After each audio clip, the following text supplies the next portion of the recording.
ఎవరికైనా రాహువు కేతువు యొక్క దోషం జాతకంలో ఉన్న శనీశ్వర గ్రహం యొక్క ప్రభావం చాలా విశేషంగా ఉన్న అలాంటి వాళ్ళకి ఉపశాంతి కావాలి అంటే అత్యంత తేలిక మార్గం ఏమిటి అంటే జ్ఞానప్రసూనాంబ అమ్మవారు శ్రీకాళహస్తి దేవాలయంలో నాగవడ్డాణం పెట్టుకుంటుంది.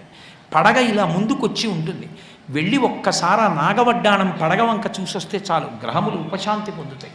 అంత శక్తివంతం జ్ఞానప్రసూనాంబ పెట్టుకున్న నాగవడ్డాణం.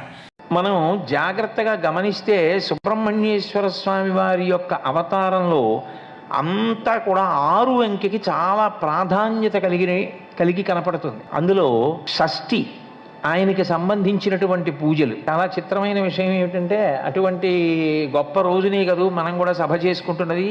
అత్యంత శక్తివంతమైన ఘట్టాలలో షణ్ముఖోత్పత్తి ఒకటి. ఇది విన్నవాళ్ళు సుబ్రహ్మణ్య లోకాన్నే పొందుతారు అంటారు. అంత శక్తివంతం. ఇది శ్రీరామాయణంలోనే అత్యంత శక్తివంతమైన పరమాద్భుతమైనటువంటి ఘట్టములలో ఒకటి. ఇది ఎంత శక్తివంతం అంటే గర్భిణీ స్త్రీలు కానీ ఈ సర్గల్ని పారాయణ చేస్తే తప్పకుండా వాళ్ళకి సంతానం కలుగుతుంది. సంతానం ఉత్తమమైన సంతానం కలుగుతుంది. ఎటువంటి సమస్యలు లేకుండా వాళ్ళకి ప్రసవం అవుతుంది. గంగానది ఆవిర్భావం గురించి చెప్తూ అత్యద్భుతమైనటువంటి ఘట్టాన్ని ఒకదాన్ని ఇప్పుడు రామచంద్రమూర్తితో విశ్వామిత్ర మహర్షి చెప్తున్నారు. నాయనా రామా, నీకు అంగదేశం గురించి చెప్పాను. మన్మధుడు కాలిపోయాడు. తర్వాత పార్వతీ పరమేశ్వరులకి వివాహమైంది. ఎలా అయింది మరి మన్మధుడు లేకుండా? ప్రారంభమే ఒక గొప్ప విషయం.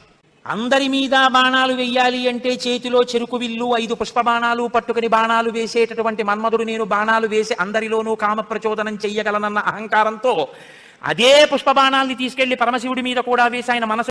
ఈ సుబ్రహ్మణ్యేశ్వర స్వామి వారు జన్మించినటువంటి ఈ కథని ఎవరు వింటున్నారో వాళ్ళకి సామాన్యమైనటువంటి ఫలస్థుతి కాదు. ఇది విన్న వాళ్ళకి ఆయుష్మాన్ పుత్రపౌత్రశ్చ